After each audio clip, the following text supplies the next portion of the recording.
kung tawagin ko ito ay rose mushroom. Kasi ang ganda-ganda niya, 'di ba? Para din siyang ano, yung kung sa isla namin pakol na isda. Kasi ganyan ang kaliskis ng pakol na isda. Dito na naman kami nilalabrisa sa kagubatan dahil kami ay reyna ng kagubatan ng Espoo. Ganda talaga. O di ba? Ang rose mushroom na ito ay hindi ito lason na kabote. Instead, pwede itong kainin. Kaya lang siyempre, matigas siguro ito. Kasing tigas ng balat ng kalabaw. Gawin na lang balbakwa.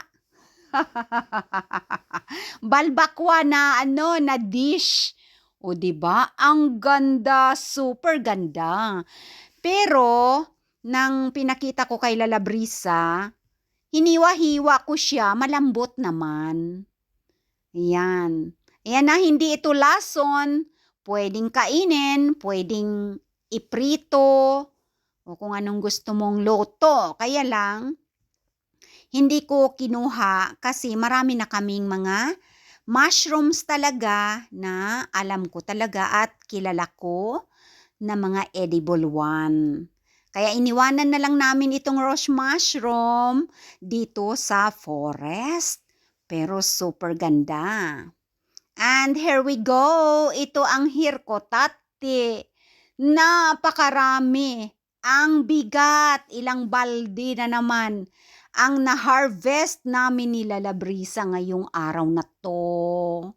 Ayan, second class at may first class pang anak. O diba? First class na hirkotate, pwedeng kainin sa gubat kapag gutom ka na. Ayan, first class ulit. O di ba ang saya namin dito sa gubat at ayan, tinumba na siya ng usa. At mayroon pa dyan, napakalaki. At ito ang sobrang laki, dalawang mukha namin ni Lala Brisa. Ang laki ng kabuting ito. Ayan. Super dami ng mushroom talaga. Iba't ibang klaseng mga mushrooms dito sa kagubatan namin sa Espoo.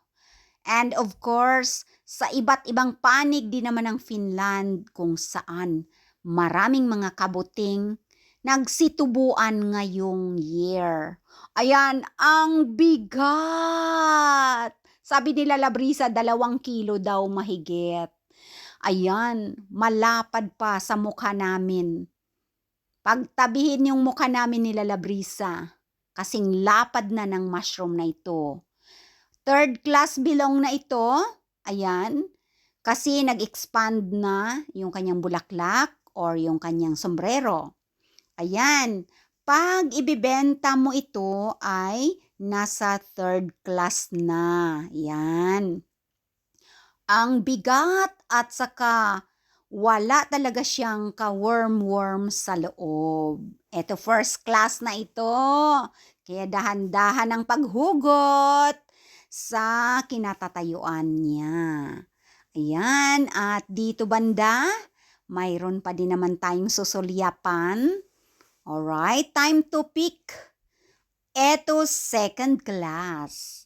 Ayan, belong ito sa second class kasi very hard pa yung kanyang sombrero at hindi pa nag-expand ang kanyang hasang. Ayan, belong to second class yan kapag benenta. Ayan, kasi may mga class-class dito ang mga kabuti. Second class pa din yan. Ang bigat. Halos ano to, mag-1 kilo na yan. 3 piraso lang. Hello, prinsesa ng kagubatan ng Espoo, sila Labrisa. Focus. Ayan pa lang ang nakukuha niya sa kanyang balde at mapupuno yan. Oh, ayan iniwan na namin ang mga third classes kasi para may makain ng mga wild animals. Kasi hindi naman namin ibebenta ang aming mga kabute. Pangkonsumo lang namin yan sa buong winter. Hello there, Lalabrisa. Lalabrisa, expert ka na ba? Expert na daw siya sa pag-hunting ng mga mushrooms. Para sabi ko, pag expert na siya, balang araw, pupunta kami sa north, doon kami mangunguli ko. Serious siya talaga, oh. Ayon, gwapa pa more. At kaming dalawa ay merienda time. Napagod. At ito namang kulay puti ay ang lampan kapa. Swerte namin napadaan kami sa lugar na ito. Kasi sobrang dami. Puno na yung aming mga lalagyan. Iba't ibang klasing mga kabute ngayong araw na ito. Thank you so much for watching everyone. Lahat na kayo. See you again next time. Bye-bye!